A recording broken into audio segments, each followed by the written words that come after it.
Damos gracias al Señor por un día más que nos permite estar juntos. Sé que en ocasiones es muy reiterativo, pero de verdad, hermanos, es que el día de hoy hubo personas que ya no abrieron sus ojos, hubo personas que ya no pudieron disfrutar este mundo. Y hoy, por misericordia, tú y yo tenemos esa gracia por parte del Señor. Y la mayor bendición es que no solamente tenemos el respiro y el aliento de vida, sino que estamos hoy siendo el último culto de este año en nuestra iglesia y listos para que el Señor nos hable en esta mañana. Al igual que cualquiera de las ovejas, yo pretendo estar listo para que el Señor me hable en esta mañana. Y es por ello que vamos directamente a las Escrituras y vamos a dar continuidad. El día de hoy estaremos abarcando el capítulo 8 del libro de los Hechos. Hechos de los Apóstoles, capítulo número 8. Y el día de hoy estaremos abarcando 4 versículos, del versículo número 5 al versículo número 8. Hechos de los Apóstoles, capítulo número 5, capítulo 8, versículo 5. Dice la palabra de nuestro Señor en esta mañana: entonces Felipe descendió a la ciudad de Samaria, les predicaba a Cristo. Y la gente unánime escuchaba atentamente las cosas que decía Felipe, oyendo y viendo las señales que hacía. Porque de muchos que tenían espíritus inmundos, salían estos dando grandes voces, y muchos paralíticos y cojos eran sanados, así que había gran gozo en aquella ciudad. Esta es palabra de nuestro Señor. Tomen sus asientos, hermanos. La palabra evangelio es una palabra cuyo origen procede de un origen griego. La etimología divide esta palabra o la compone de 2 elementos. La palabra original, evangelión, se divide en eu, que se traduce como bueno, y el resto ángelos, que se traduce como mensaje o como mensajero. De tal manera que hablar de la palabra concreta evangelio se traduce como una buena noticia o un buen mensaje. Es importante dejar claridad que en un inicio la palabra evangelio no era una palabra que era utilizada en el ámbito religioso. Era una palabra que tenía su origen justamente en aquellos grandes imperios que al momento de dar una buena noticia o un evangelio se refería a aquellas situaciones que eran trascendentes para la propia sociedad. De tal manera que hablar en aquel entonces previo a la cristiandad acerca del concepto de evangelio se podría traducir como anunciar la victoria de una buena batalla, o anunciar el nacimiento de algún sucesor o heredero, o mencionar la ascensión de un nuevo emperador dentro de aquella gran nación.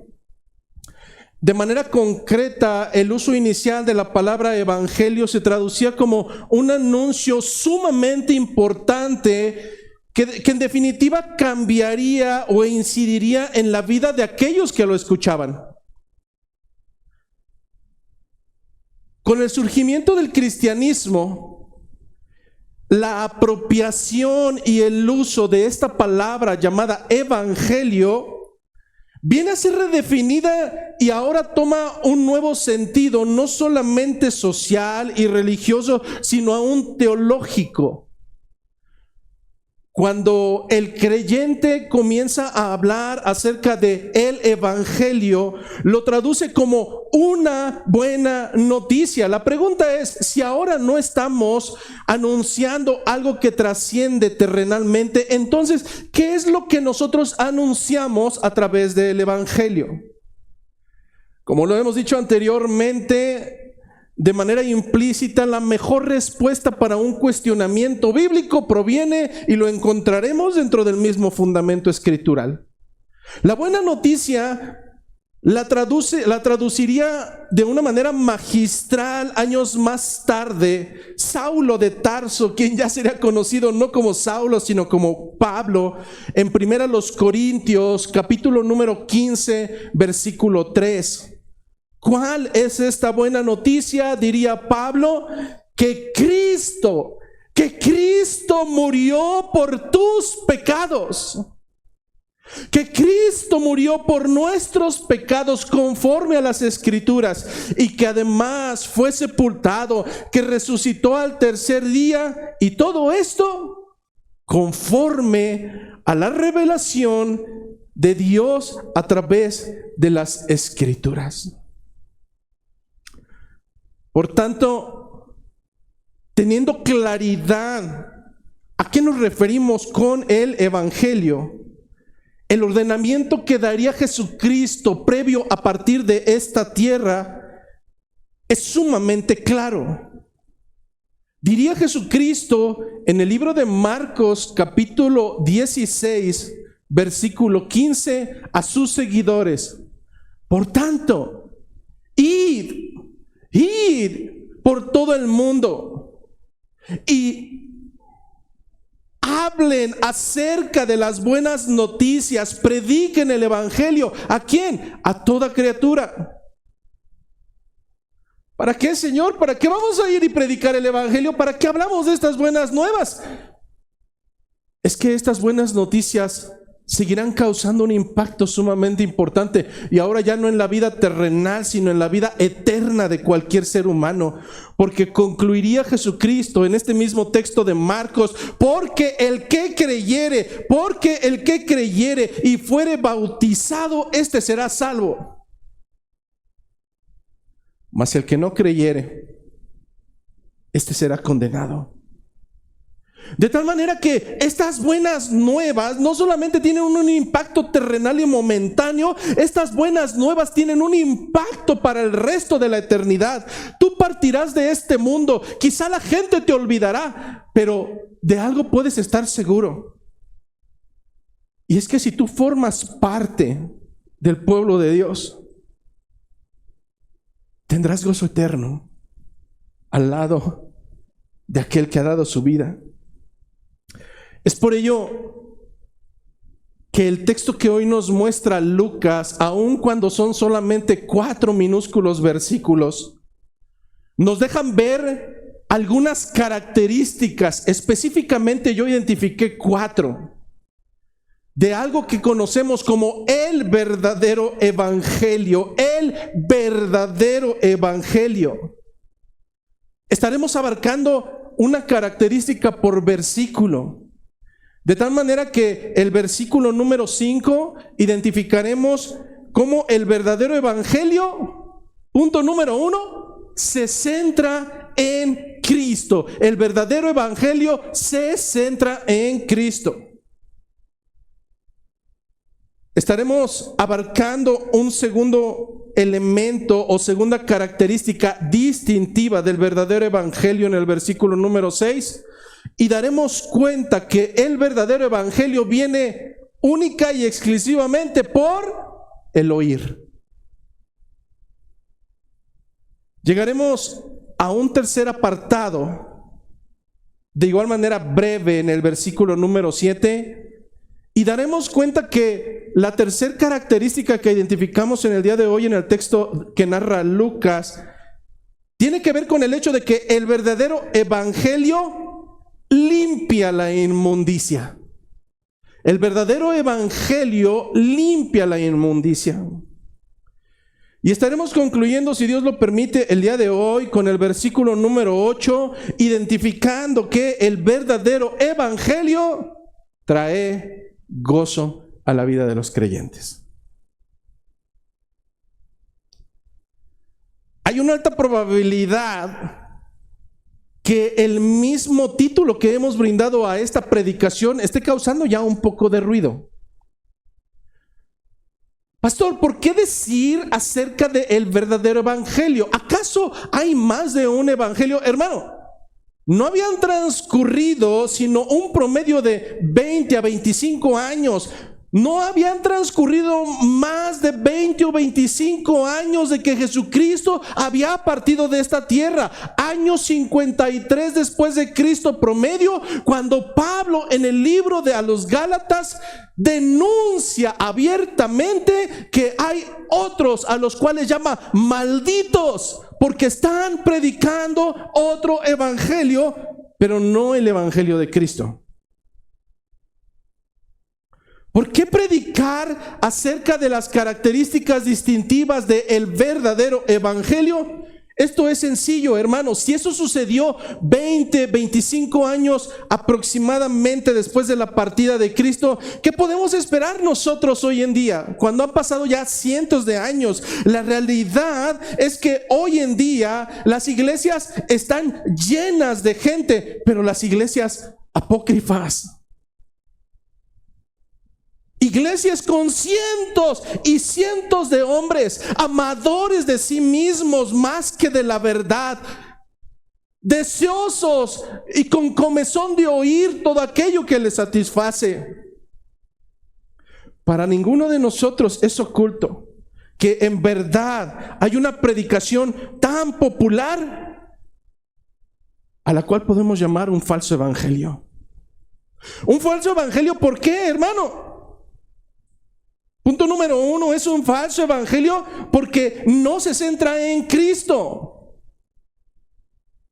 No se centra en Cristo. Puedes estar predicando y hablando de las propias personas, de tu propia persona o de las otras personas, pero cuando Cristo no se encuentra presente y no es el centro de nuestra atención y no es el centro de nuestra vida, no es el centro de la predicación, hermano, estás en un falso evangelio. ¿Por qué un falso evangelio? Porque un falso evangelio no viene por el oír. Hermano, ahora esos falsos evangelios vienen por el sentir. No importa que te digan basura, no importa que te digan tonterías, mientras tú te sientas bien, mientras tú te sientas tranquilo, entonces estarás en ese falso evangelio. ¿Por qué un falso evangelio? Porque hay un falso evangelio que no requiere un gramo de arrepentimiento. Hay un falso evangelio que no requiere un gramo de arrepentimiento y por tanto te permite revolcarte en la inmundicia pensando que irás al cielo. ¿Por qué un falso evangelio? Porque hay un falso evangelio que te brinda satisfacciones, muchas satisfacciones, hermano, pero son momentáneas. Pero ese evangelio jamás te permitirá tener el gozo en medio de las tribulaciones, el gozo que asegura tu salvación. Estoy totalmente seguro que la gran mayoría de ustedes está pensando en este momento que me estoy refiriendo a otras iglesias, que probablemente estoy hablando de otras denominaciones. La realidad, hermano, es que no hablo de ellos. Hay una alta probabilidad que estoy hablando de ti. Porque existe una alta probabilidad. Existe una alta probabilidad que aún estando sentado y siendo contrastado con la doctrina bíblica, probablemente tú sigas insistiendo en vivir en un falso evangelio, un evangelio carente de compromiso y que no requiere santidad. Hermano, amigo que estás hoy aquí, el día de hoy mi anhelo es que en verdad seas honesto contigo al final de este día. No sé si a ti te agrada que te mientan. Yo no sé si a ti te agrada vivir engañado. La realidad es que a nadie nos gusta. Si alguien nos engaña y nos damos cuenta, creo que no vamos a actuar muy bien. Pero el problema en esta situación es que probablemente nadie te está engañando.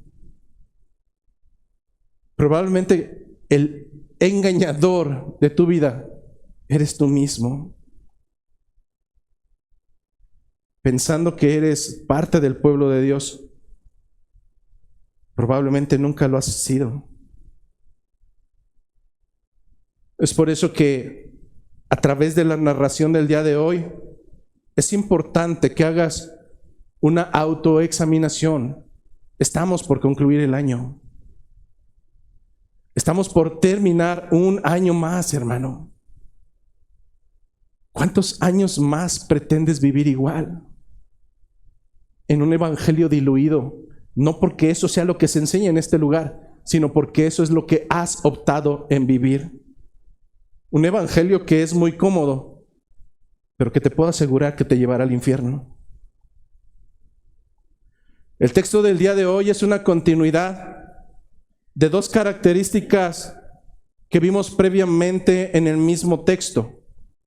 Nosotros recordaremos que el contexto se centra bajo la narración de Lucas número 1, en el versículo 1, nos dejó claro que lo que está narrando es el esparcimiento. Bueno, no el esparcimiento, veíamos que realmente en el pensamiento de Dios esto que se percibía como esparcimiento era un sembrado. Dios estaba sembrando por las tierras de Judea y de Samaria. Sin embargo, este esparcimiento no fue para todos. Lo que nos narra Lucas en el versículo 1 es que los apóstoles se quedaron en Jerusalén mientras el resto de los creyentes fueron sembrados, fueron esparcidos, fueron sacados de su tierra y fueron llevados a las tierras de Judea y de Samaria.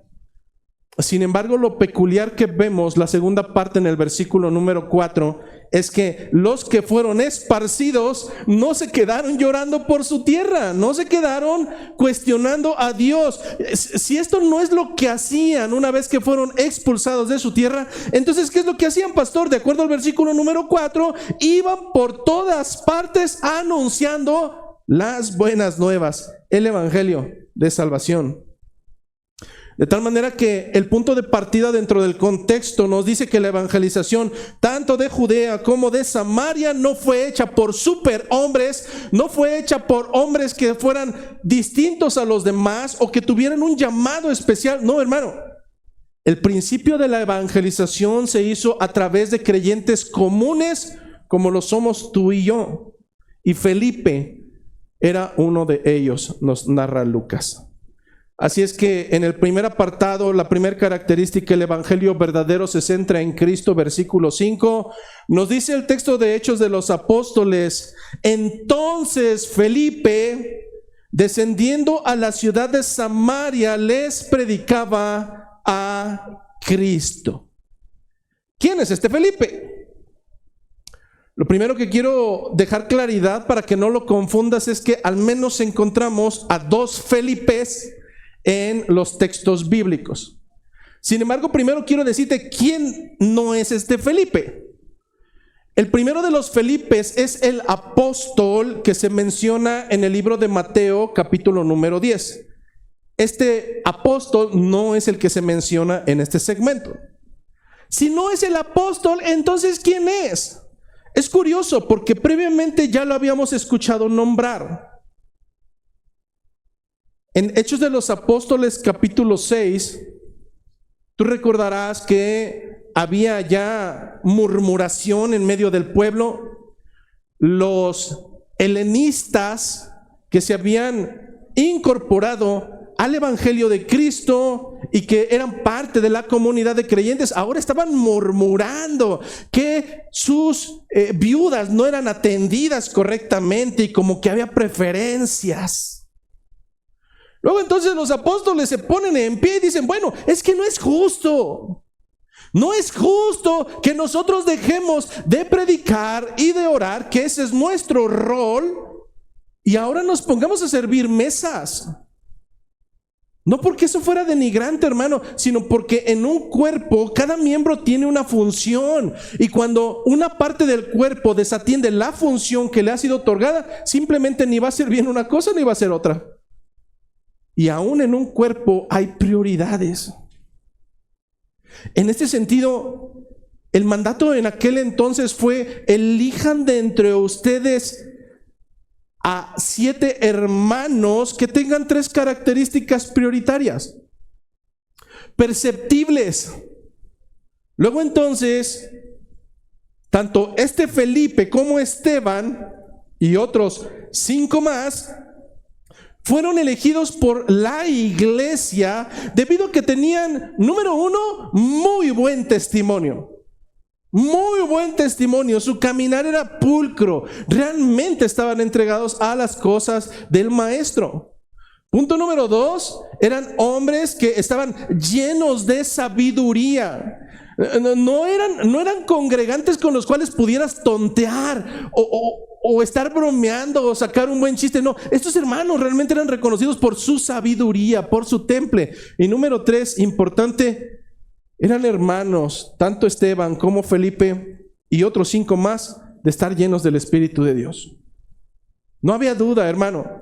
Estos hombres realmente vivían el evangelio de Cristo, de tal manera que más adelante en Hechos 21:8 identifican a este mismo Felipe y lo nombran como evangelista. ¿Esto qué quiere decir? Era un hombre que no se detenía. Era un hombre que, bajo mi consideración, se había ganado ese título o se lo habían dado debido a que en todo momento, en tiempo y fuera de tiempo, no perdía la oportunidad de hablar de su Señor. Algunos pensaremos, qué fastidio, qué aburrido. No, hermano, de verdad. Cuando tú querías quedar bien con tu esposa actual, la verdad que probablemente eras un fastidio para los demás. A cada ratito, ay sí, mi esposa, bueno, en aquel entonces no era mi esposa, pero imagínate llegar a una comida, ay sí, Julia, ay, y Julia esto, y Julia lo otro. Bueno, hermano, es que cuando uno está enamorado, no puedes dejar de hablar de aquello que amas. Este hombre amaba a su Señor. Al igual que Esteban, amaba a su Señor. Lo peculiar de Felipe, quien nos está narrando Lucas, es que no era apóstol. Felipe no era un pastor. No, hermano, Felipe simplemente era un hombre sumamente servicial, lleno del Espíritu Santo, que bajó a Samaria para predicar al amor de su vida a su Señor. Entonces no necesito ser pastor y no necesito ser apóstol de los apóstatas de ahora para salir a predicar el evangelio. No, hermano, lo que necesitas es lo mismo que tenía este hombre llamado Felipe. Un amor totalmente férreo por las almas que le pertenecen a Cristo. Y número 2, una total sumisión y obediencia a tu Señor. Por tanto, cuando nosotros hablamos de evangelismo, no estamos hablando de un don que fue reservado para ciertas personas o para una élite especial dentro de la cristiandad, sino de un mandato universal, un mandato que no es opcional. El Señor en el libro tanto de Mateo como de Marcos no dijo, si quieren vayan. Si tienen tiempo, vayan, si les apetece. No, hermano, la ordenanza fue a través de un verbo imperativo. Id y predicar el evangelio. Por tanto, la obra de evangelista no es un título que tengamos que otorgar a alguno de ustedes, es obligación, y no lo veas como obligación. Es un agradecimiento en relación a lo que ha hecho el Señor con nosotros. De verdad no puedo concebir a un solo creyente que no salga a hablar acerca de la misericordia. Por el contrario, sería un malagradecido que no ha comprendido lo que se ha gestado en mi vida.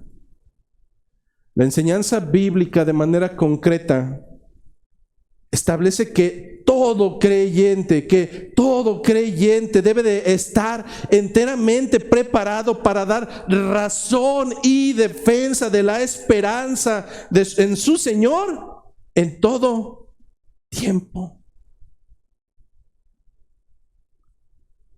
Así es que Felipe descendió a Samaria. ¿Qué de peculiar tiene Samaria? Demasiado, hermano. Muchísimo. Yo sé que a veces el no comprender el contexto histórico nos puede llevar a pensar que esto fue sencillo, y no es así. Probablemente, y no sé, hace años, no creo que ahorita, ¿verdad? No creo que ahorita tengas odio en tu corazón contra una persona y desde hace 15, 20, 30 años no te hablas y lo detestas. No creo, pero imagínate en un supuesto que fuera así y dices, yo no le voy a hablar y que ni se pare por mi casa. Es más, si me lo topo le doy la vuelta. ¿Por qué hablan acerca de esto? Es que Samaria era ese conocido incómodo y detestable para el pueblo judío. Hablar acerca de Samaria y que Felipe se haya transportado ahí no era complejo. La distancia no era más de 60, 70 kilómetros a la distancia. Claro, subir y bajar entre una zona montañosa, pero no era complejo. Estaba a distancia de 2 días promedio caminando. Realmente en aquel tiempo eso era nada en comparación de las distancias que caminaban. Si lo extraordinario no es la distancia, entonces ¿dónde estriba lo extraordinario? Hermano, justamente en el contexto social y religioso. Samaria, históricamente, para los que no somos muy asiduos a leer las escrituras, históricamente en Primera y Segunda de Reyes se nos narra, libro de Crónicas, cómo es que hubo un momento en que el Señor se hartó de la rebeldía de su pueblo y simplemente los entregó a las consecuencias de su rebeldía. ¿Cuáles fueron las consecuencias de su rebeldía, hermano? Les encanta el mundo, les fascina revolcarse con los ídolos paganos. El Señor los entregó a ellos. De tal manera que todo Israel fue llevado cautivo tanto por Siria como por Babilonia, y la nación se dividió. El reino del norte fue conquistado por Siria, y en este sentido fueron llevados presos, pero no fueron llevados solos, fueron mezclados con otras naciones. De tal manera que cuando la región de Samaria regresa a aquello que conocían como el reino del norte, no regresaron solos. El Señor explícitamente les había dicho que no se mezclaran con otras naciones, porque esto era abominación delante del Señor. Que no se unieran en yugo desigual, y a ellos no les importó. Ellos amaban la suciedad. De tal manera que para ellos, y tal vez lo siguiente tal vez te suene, para ellos no era complicado por un lado adorar a Jehová y por otro lado adorar a toda la sociedad de este mundo. Tal vez estaría sonando a la descripción actual, hermano, pero ese era el pueblo de Samaria. Por el contrario, el pueblo de Jerusalén regresó nuevamente a las bases y se centró en adorar solamente al Señor, pero no así aquellos samaritanos. De tal manera que en el plano de la adoración y en el plano religioso era: no te juntes con aquellos que le entran a todo. Lo mismo se pueden adorar a Jehová, que 5 minutos después adorar a Baal, y 5 minutos después adorar a cualquier otro ídolo. Se unieron con mujeres y con hombres de otras naciones, terminaron adorando lo que no era permitido y haciendo lo que era vergonzoso delante de los ojos de Dios. Así es que ahora pon a un hombre puro al costado de un impuro y va a decir: yo no me quiero juntar con él. Bueno, es que en el nivel de la degradación, el judío daba gracias por no ser perro y por no ser mujer, pero yo creo que si él hubiera tenido la oportunidad, hubiera completado esa oración y hubiera dicho: que bueno que no soy samaritano. A ese grado, históricamente fue la lucha entre estas dos naciones. Si una persona tenía que ir a un trayecto por el cual tuviera que pasar por Samaria siendo judío, prefería perder 3, 4, 5, 6, 7 días para rodear Samaria, ir y no tocar esa tierra inmunda y desagradable. para que nos demos cuenta a qué grado estaba este tipo de relación. Lucas capítulo 4 versículo 9 nos da un poco de visión a partir de la misma experiencia de Cristo. ¿Recuerdas que Cristo, dice Lucas 4, que tuvo que pasar por Samaria? Y pasando por Samaria le dio sed. Y dándole sed, pasó por un pozo donde estaba una mujer de Samaria, porque era la región de Samaria, una mujer samaritana. Y entonces Lucas nos narra cómo Jesucristo le dice: mujer, dame de beber. ¿Qué le responde esta mujer samaritana? Capítulo 4, versículo 9 de Lucas. La mujer samaritana le dijo: ¿cómo tú, siendo judío, me pides a mí de beber, que soy mujer samaritana? Porque judíos y samaritanos no se tratan entre sí. Digo, hermano, no sé qué ejemplo ponerte, pero imagínate a una persona de la calle que a 100 metros te das cuenta, a 100 metros de distancia te das cuenta que no se ha bañado como en medio año, que probablemente no solamente se ha hecho papá, pepé, popó, pipí, popú, todo. Tú no vas a ir delante de él y le vas a pedir algo, tú vas a sacarle la vuelta, porque a tus ojos, a tu percepción, él es vil, él es menospreciado, él es el fango de esta tierra. Pero lo que encontramos en el verdadero evangelio es que el verdadero evangelio no distingue problemáticas, no distingue diferencias, no distingue los agrados. El mismo Pablo años más tarde diría que de una u otra manera se había acoplado a lo que legalmente era permisible y que no era aborrecible delante de Dios, a fin de ganar a algunos. Lo que está haciendo Felipe en este mismo momento es la ruptura de todo aquel odio acumulado por cientos y cientos de años, porque mientras los demás veían suciedad, veían inmundicia, hacían discriminación, Felipe ve con los ojos de su Señor. Felipe ve con los ojos de su Señor. Y él no puede ver sino almas y no identidades culturales. Así es que si algo hizo Felipe, el evangelista, fue obedecer a su Señor, a pesar tal vez de sus propios sentimientos. Pero a lo largo de este primer versículo, lo importante no es Felipe y lo importante no es Samaria.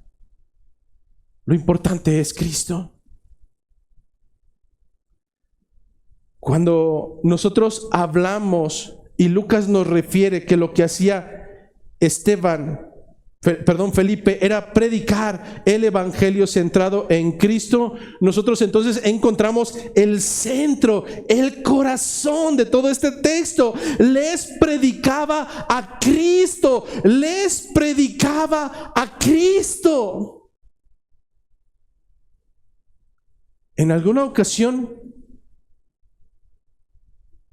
un promedio de 5 personas viajaron de la región de Toluca, si no mal recuerdo, y vinieron a visitarnos. Ellos querían que les diéramos seguimiento. La realidad es que yo me di cuenta que la postura doctrinal era muy diferente. Y uno de ellos se molestó mucho y me dijo: es que nosotros también somos cristocéntricos. Bueno, hermano, el hecho de que una canción en algún momento menciona a Cristo no quiere decir que eso sea una iglesia verdadera. El hecho de que en algún momento alguien te diga Dios te bendiga no quiere decir que eso sea realmente lo que el Señor demanda. Cuando nosotros hablamos de predicar a Cristo, hay una razón central, y es que tenemos que ser honestos. Hoy en día hay un alto porcentaje de creyentes que no predican a Cristo. ¿Cómo? O sea, es cristiano pero no predica a Cristo. Hermano, esta ambigüedad y esta barbarie es más común de lo que quieras pensar. Es más, te puedo decir que hay una alta probabilidad que algunos de ustedes estén haciendo esto mismo. Un evangelio sin Cristo. Así es, hermano. Cientos de hombres y mujeres predican cualquier otra cosa terrenal que haga sentir bien a los demás, que no me los ponga en contra. Es más, dicen, hablar de política y de religión no es bueno porque nos pone en problemas. No, hermano, es realmente preocupante que momentáneamente puedas pensar que es benéfico decirle a alguien que va a tener sanidad física asegurada. Esto no es el evangelio de Cristo. Es totalmente preocupante que hombres y mujeres puedan utilizar el fundamento del Señor para llevar un evangelio falso a través del cual nunca está Cristo sino para adornar, pero realmente lo que se promulga es bienestar económico. Eso no es lo que nos demandó el Señor. Es totalmente preocupante que hoy en día Cristo no ocupe el púlpito, sino más bien aquellas relaciones sociales y familiares estables que te harán sentir bien. Es totalmente preocupante que detrás de los púlpitos y aún entre los creyentes no mencionan a Cristo, sino que el fundamento es el equilibrio emocional. Hermano, hablar acerca del corazón de la predicación es hablar acerca de que si tú excluyes a la pieza principal, entonces probablemente tú puedas concluir tus días con sanidad. Que tú puedas concluir el último de tus respiros en esta tierra con dinero en tus bolsillos. Que tú puedas llegar al último de tus suspiros sin problemas familiares y mentalmente tranquilo, sí, pero ¿a costa de qué? A costa de terminar en condenación, con los dineros llenos, con los bolsillos llenos, con el corazón tranquilo, pero en el infierno. Porque a la verdad todos los caminos al hombre le parecen rectos, pero su fin es camino de muerte. Cristo debe de ser el centro de nuestra predicación. Cristo es el centro de nuestras buenas noticias. Cristo y solamente Cristo. Porque Él ha dado su vida por ti y por mí. Y no el dinero, hermano. No la salud. No la tranquilidad. Y es que probablemente, sí, es verdad. Es verdad que probablemente ese dicho de todos los caminos nos llevan a Roma sea real, pero no todos los caminos son para llegar a Dios. Las escrituras nos narran que hay un solo camino. Juan 14:6. Jesús le dijo a aquel apóstol incrédulo llamado Tomás: yo soy el camino. No un camino, no, yo soy el camino. Yo soy la verdad, no una verdad, no, yo soy la verdad. Yo soy la vida. Y dejaría claridad el mismo Jesucristo: nadie viene al Padre sino por mí. Es entonces donde yo te digo, hermano, piensa por un momento, de verdad, piensa por un momento en un buen médico, que lo consideramos buen médico porque es mentiroso. Porque aun cuando me estoy pudriendo de cáncer, yo deseo que él no me diga la verdad, que Él me mienta y que me diga que todo está bien y que todas las cosas saldrán como yo las espero. No, hermano, un buen médico no es aquel mentiroso que te engaña. Un buen médico es aquel que te dice cuán realmente enfermo te encuentras, pero además te dice cuál es el antídoto y la solución, cuál es el medicamento para que puedas recuperarte antes de partir. De tal manera que un verdadero creyente no es aquel que endulce el oído de sus compañeros de trabajo. Un verdadero creyente no es aquel que, evitando tener conflictos con sus familiares, prefiere ser un cobarde que se calla la boca y no menciona a Jesucristo y está tranquilo con ser partícipe de todo lo demás. No, hermano, un buen creyente no endulce el oído para mandar a los demás al infierno, sino aquel que deja claro cuán enfermo estás y cuál es la medicina para que tú puedas gozar de salud eterna. Eso es lo que estaba haciendo este hombre llamado Felipe, y ese es el llamado para ti y para mí.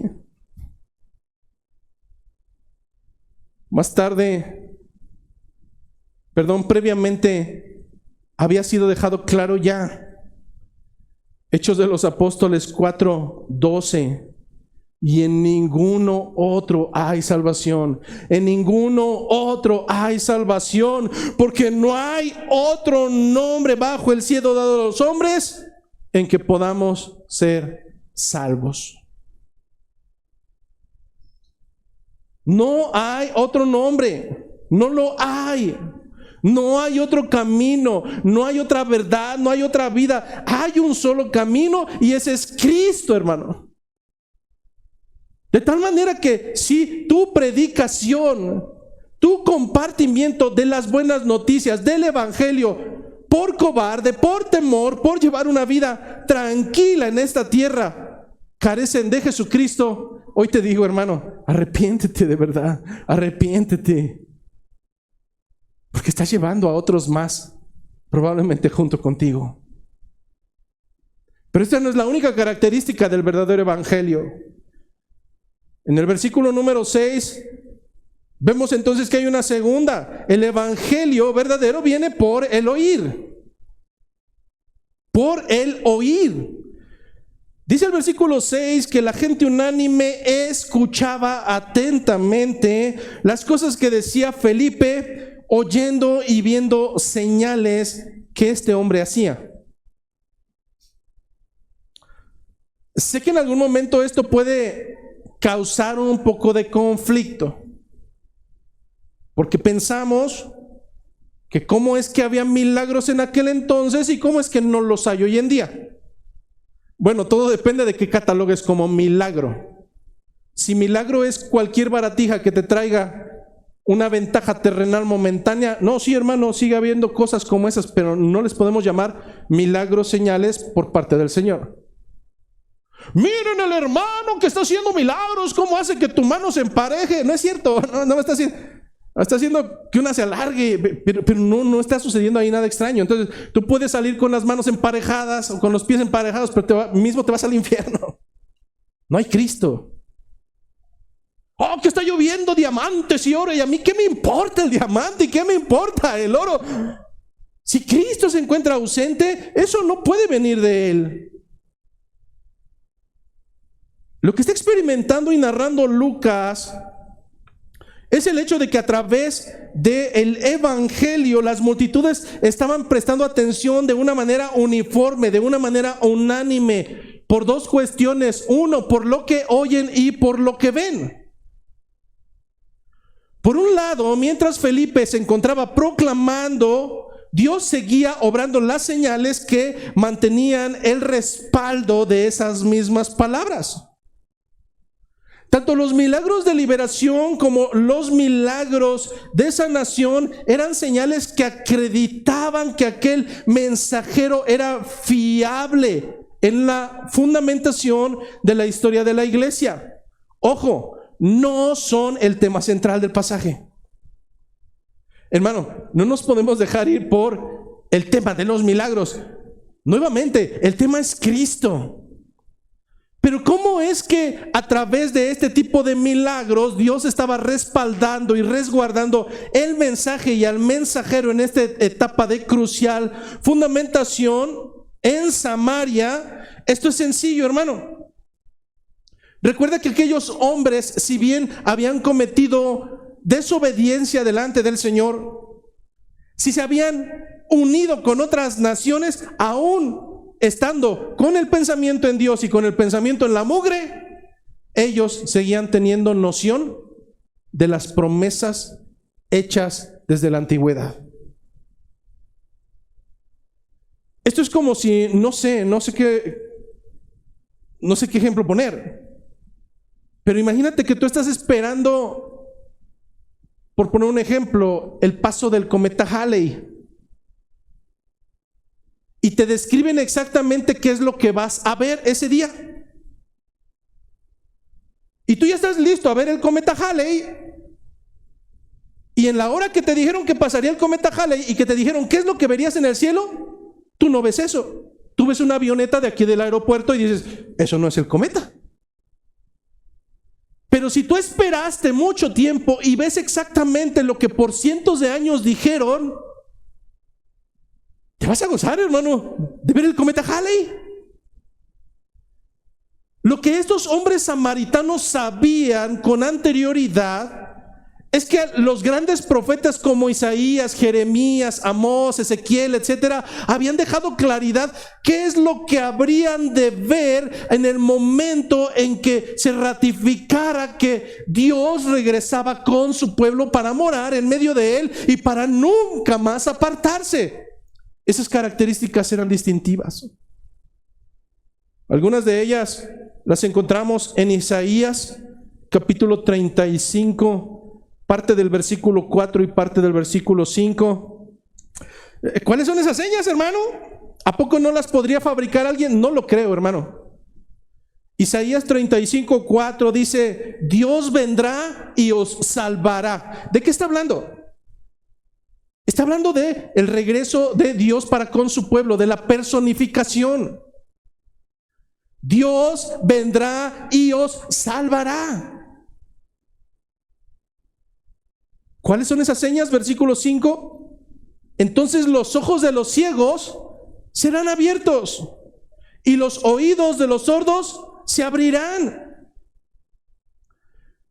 Yo sé que muchos de ustedes conocen a algunos hombres apóstatas en la actualidad, como uno que se llama Carlos Dinero.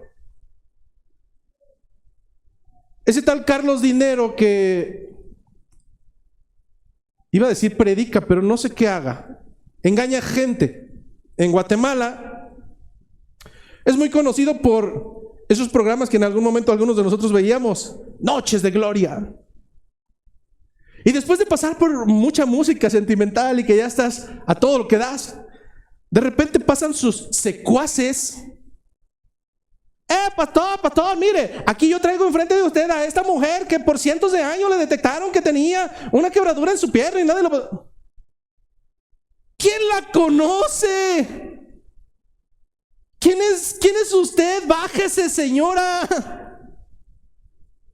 Pero lo que nos narran las escrituras no es que traían a alguien desconocido. Una y otra vez nos narran que había hombres o mujeres que por décadas la gente había percibido que no podían hablar, que no podían ver, que desde su nacimiento fueron incapaces de poderse levantar, y de un momento a otro, a través del nombre de Jesucristo, ellos son levantados, puestos en pie, recobran la vista cuando nunca la habían tenido.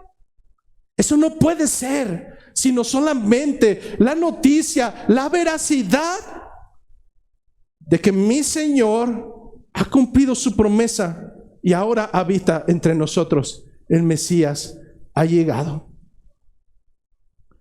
Pero si algo recalca Lucas y recalca la enseñanza bíblica, es que nosotros no creemos por ver milagros. Al menos no como se estilan hoy en día. ¿El Señor puede librarte de un cáncer? Por supuesto que el Señor puede librarte de un cáncer. ¿El Señor puede permitir que mueras de cáncer? Por supuesto que el Señor puede permitir que mueras de cáncer. es que el tema no es ese. Es que el tema es de mayor trayecto. Pero si algo recalca la enseñanza escritural, es que todo esto viene por el oír. La fe viene por el oír, no por cualquier otro medio, hermano, sin importar cuán innovador sea. No hay otro medio. No, es que yo he escuchado que si yo llevo mi testimonio, no, hermano, a través de tu testimonio yo me voy para atrás. Ser como tú, no, hermano, es Cristo. Y todo esto viene a través del oír. Eso es lo que años más tarde Pablo dejaría asentado en aquella hermosa carta a los romanos en el capítulo número 10, versículo 14. Diría Pablo a los romanos: ¿cómo pues, hablando acerca de ir y predicar el evangelio, cómo pues invocará la gente a aquel en el cual no han creído? ¿Cómo pueden invocarlo si no han creído en él? ¿Y cómo creerán en aquel de quien no han oído? ¿Y cómo oirán sin haber quien les predique?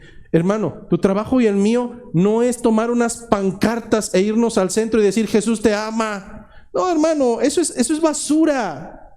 Eso no es el evangelio de Cristo.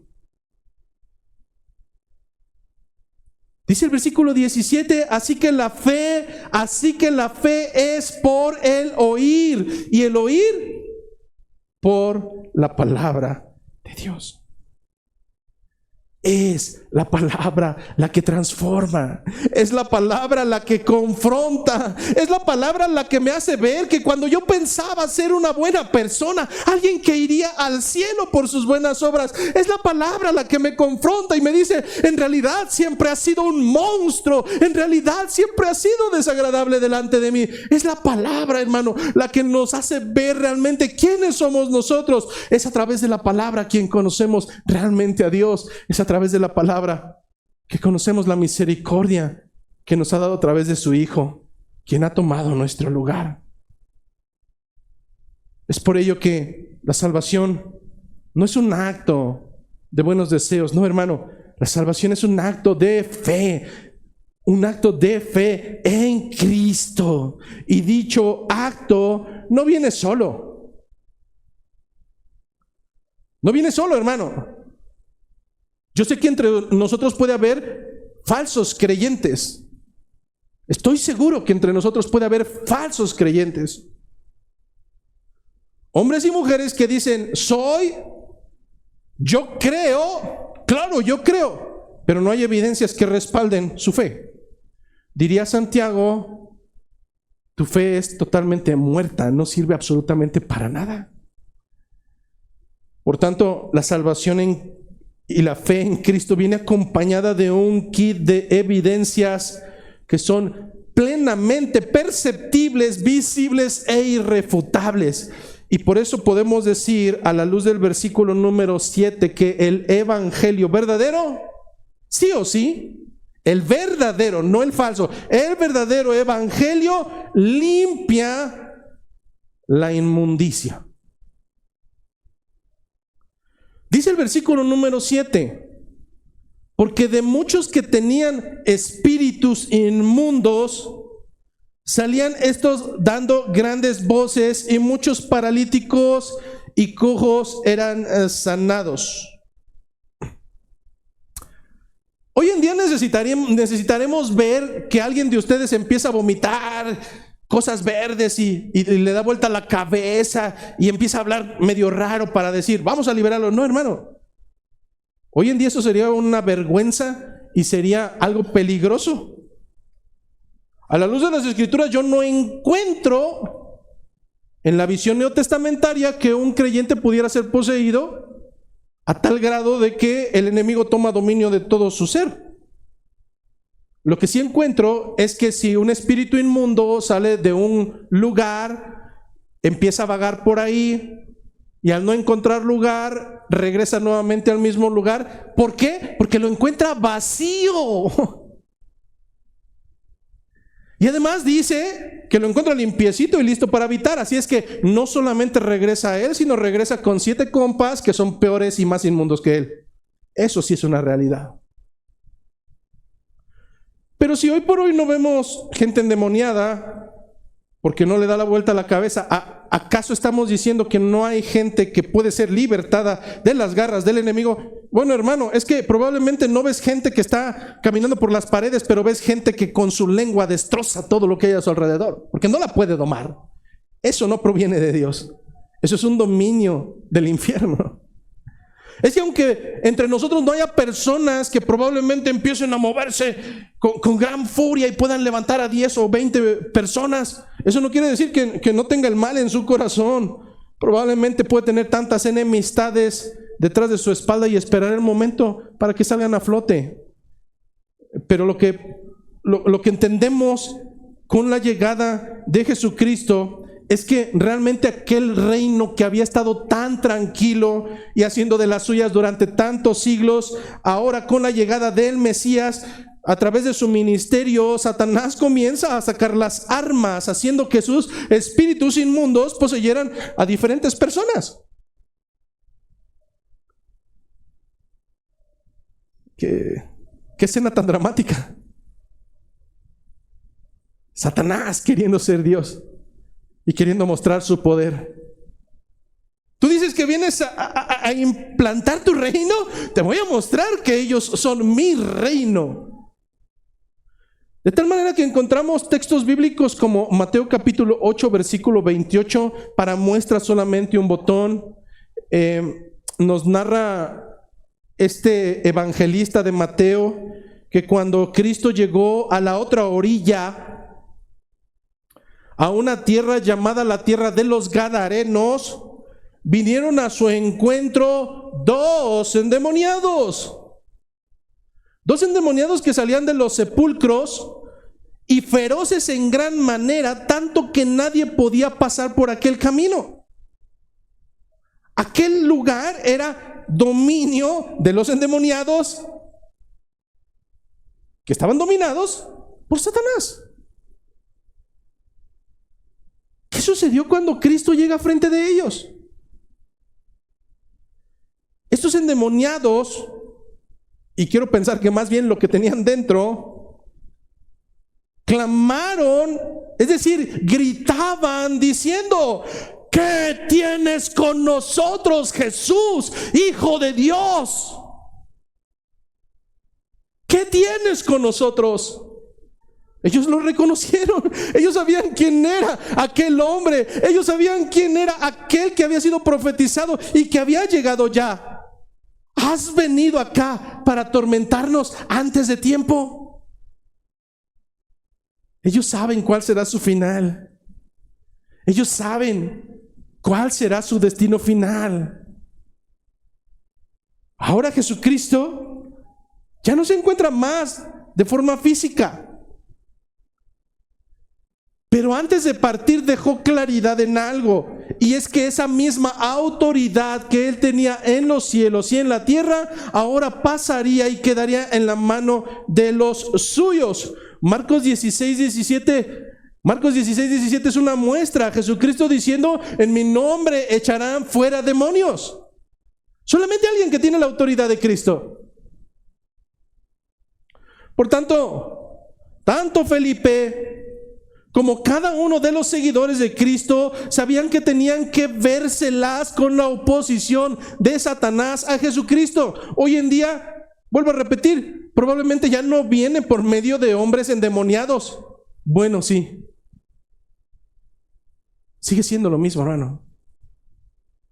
Tú y yo tenemos que entender que este trabajo implica que haya adversidad.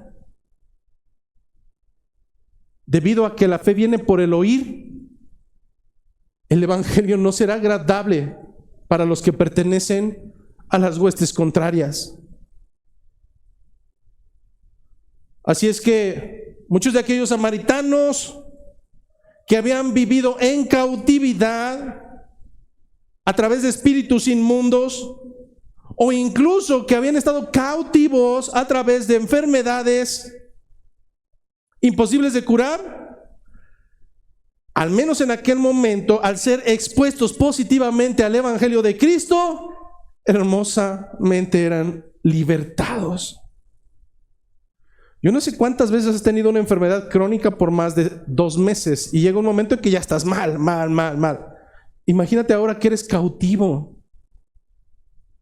Durante toda tu vida eres cautivo y Jesucristo viene a quitar todas aquellas dolencias, al menos físicas, pero realmente lo que entendemos es que la libertad de la cautividad, hermano, es mucho más preciada que una enfermedad terrenal, mucho más preciada que ser libertado de un espíritu inmundo. Esa libertad es espiritual. Con esto no estoy diciendo que hoy vas a quedar sano, pero lo que sí estoy diciendo es que Dios te puede libertar de algo que es mucho más dañino, de algo que es mucho más doloroso y es pecado. De tal manera que cuando nosotros decimos que el Evangelio limpia toda inmundicia, es porque escrito está. Y no solamente en este texto de Hechos de los Apóstoles, más tarde Saulo de Tarso, mejor conocido como Pablo, escribiría en 2 Corintios, capítulo número 5, versículo 16, hablando acerca del Evangelio, cómo impacta la vida de los verdaderos creyentes. Escribe Pablo a los Corintios, versículo 16: de manera que nosotros de aquí en adelante a nadie conocemos según su carnalidad. Vuelvo a repetir, lo que escribe Pablo en 2 Corintios 5 es acerca del impacto del Evangelio en la vida de un verdadero creyente. De manera que nosotros de aquí en adelante a nadie conocemos según su carnalidad, según la carne. Continúa diciendo: y aun si a Cristo conocimos según nuestra carnalidad, traducción, y aun si a Cristo lo conociste andando en cosas carnales, ahora ya no le conocemos así. Versículo 17, interesante. Para aquellos que dicen, soy creyente, y sigue revolcándose en la porquería. Para aquellos que dicen, soy pueblo de Dios, y sigue sin vivir en santidad ni comprometerse con las cosas del Señor. Bueno, hermano, yo prefiero creerle a la Biblia que creerte a ti. Y lo que me dicen las Escrituras es lo siguiente: de modo que si alguno está en Cristo, entonces nueva criatura es. Nueva criatura es. Las cosas viejas pasaron, he aquí, todas son hechas nuevas. Lo que dice el texto no es que eres perfecto, pero debe de haber una percepción. En realidad debe de ser perceptible que el cambio a través del Evangelio es real, y las cosas que antes te conocieron que hacías, ahora ya no están más. Cuando estás en Cristo, la levadura vieja es quitada, hermano. Nuevas criaturas son hechas. La inmundicia se va. La pregunta tajante es: ¿qué pasa, hermano? Y entonces, ¿qué pasa si yo me considero un seguidor de Cristo y aún me deleito en la suciedad y las cosas paganas aún son mi deleite? ¿Qué pasa? ¿Qué pasa si yo me proclamo creyente y sigo viviendo en mi propia carnalidad? La respuesta es sencilla: estás viviendo un falso evangelio.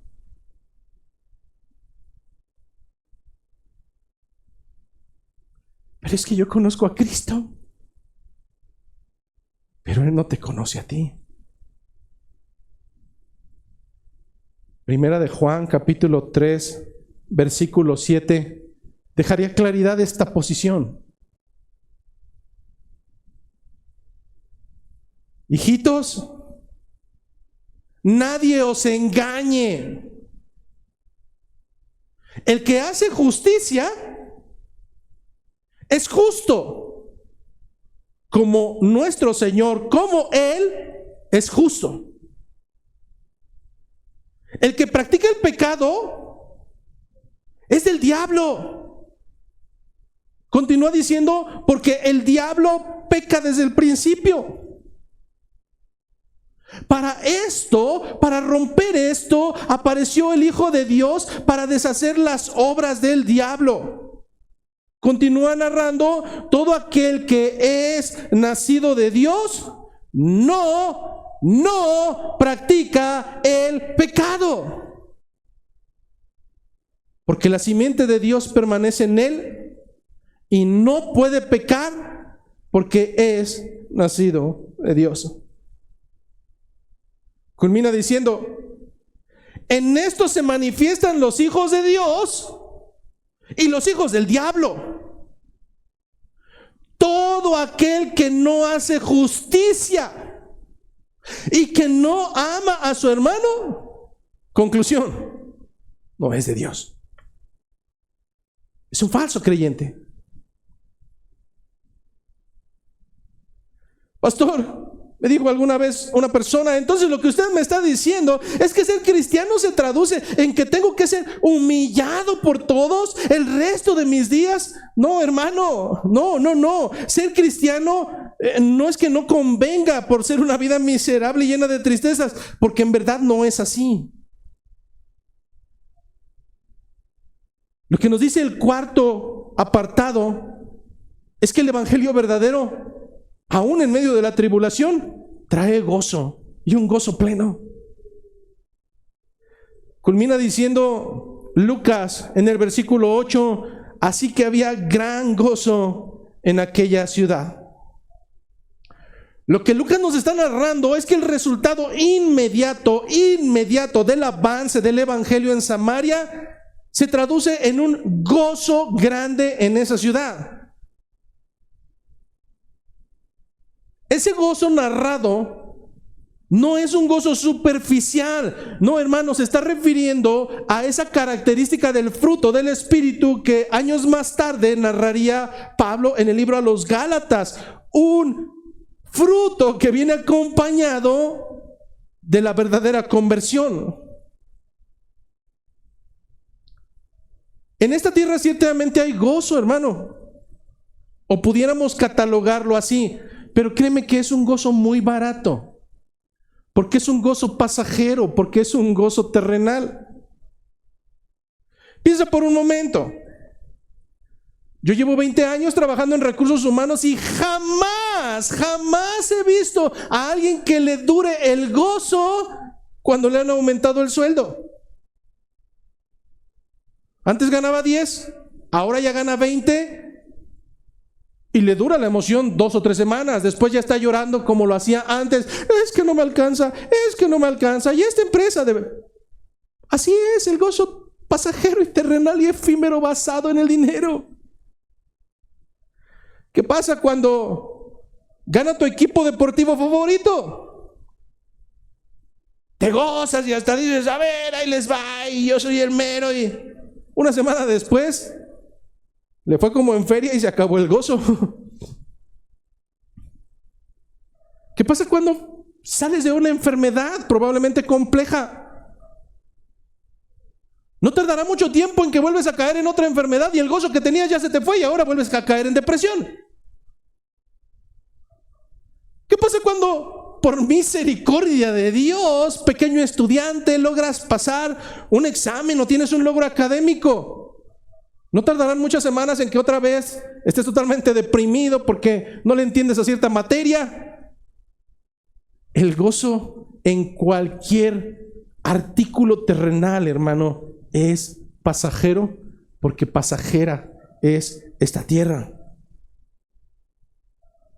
Dice Primera de Pedro 1:24, Primera de Pedro 1:24, porque toda carne es como hierba, y toda la gloria del hombre, todo lo que te haga gloriarte, es como la flor de la hierba. ¿Cómo es la flor de la hierba? ¿Cómo es la hierba? Hermano, la hierba se seca y la flor se cae. Pero dice Pedro, Mas la palabra del Señor permanece para siempre, y esta es la palabra que por el Evangelio os ha sido anunciada. Mientras el gozo por el aumento no dura, mientras el gozo por la persona que está a tu lado no dura, mientras el logro académico es pasajero, hermano, lo que te estoy diciendo es que un verdadero creyente no puede vivir en depresión, al menos no continua y por el resto de sus días, porque sabe que aún en medio de la tribulación hay una promesa, una herencia que no caduca, una flor que es inmarcesible, que no se marchita, y en ese gozo de la certeza de su salvación puede permanecer el resto de sus días. Habacuc, aún antes de la formal predicación del Evangelio, lo entendió. Habacuc, cientos de años, el profeta Habacuc, aún cientos de años, entendió claramente: aunque la higuera no florezca, ni en las vides haya fruto, aunque falte el producto del olivo, y los labrados no den mantenimiento, y las ovejas sean quitadas de la majada, y no haya vacas en los corrales, con todo, yo me alegraré en Jehová, y me gozaré en el Dios de mi salvación. Por encima de cualquier cuestión y angustia terrenal, por encima de cualquier injusticia, por encima de cualquier necesidad y carencia, hermano, hay un gozo totalmente eterno que nos corresponde en el verdadero Evangelio. Que nadie robe el gozo de tu salvación. No permitas que nada ni nadie robe el gozo de tu salvación, situada en el verdadero Evangelio. Porque es que el Evangelio verdadero puede causar gozo aún en medio de las penalidades de esta tierra, hermano. La gente no lo comprende. La gente no lo comprende. Pero nuevamente, ese persecutor, Saulo de Tarso, años más tarde escribiría a los romanos en el capítulo 8 con total convicción: ¿Quién nos separará del amor de Cristo? ¿Quién? Si Él fue quien nos buscó, si Él fue quien nos compró, si Él fue quien nos llamó, pregunta Pablo años más tarde: ¿Quién nos separará del amor de Cristo? Tribulación, angustia, persecución, hambre, desnudez, peligro, espada. Concluye Pablo al estar totalmente convencido de que aun cuando no haya ninguna de estas cosas, o aun cuando las haya, puede estar totalmente seguro de que ni la muerte, ni la vida, ni ángeles, ni principados, ni potestades, ni lo presente, ni lo porvenir, ni lo alto, ni lo profundo, ni ninguna otra cosa creada, ninguna, hermano, ninguna otra cosa creada nos podrá separar del amor de Dios que es en Cristo Jesús, Señor nuestro. Quisiera que salieras convencido, hermano.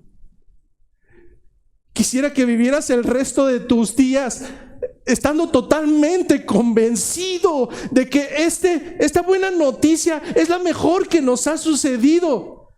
Pero también quiero que salgas totalmente convencido de que probablemente estás viviendo en una farsa que tú mismo has construido. Por tanto, yo quiero concluir en esta mañana poniendo mi corazón delante de ustedes y diciéndote, amigo que nos visitas por hoy, si de verdad te das cuenta que Cristo no es el Señor de tu vida, hoy en verdad es un buen día para poder clamar a los pies de Cristo por misericordia. para vida eterna. Pero en esta mañana no solamente quiero dirigirnos para los que nos visitan por primera ocasión. En esta mañana quiero dirigirme a ti, congregante, que probablemente por décadas o por años has pensado conocer el Evangelio, pero aún sigues viviendo una vida a medias con el Señor. Hoy es un buen día para ponernos a cuentas. Hoy es un buen día para ser honestos con nosotros mismos, porque lo que está en juego no son canicas, porque lo que está en juego es el resto de la eternidad de tu alma. Arrepiéntete en esta mañana y clama por misericordia del Señor. Que la gracia, que la paz, que la misericordia de Cristo esté con cada uno de nosotros.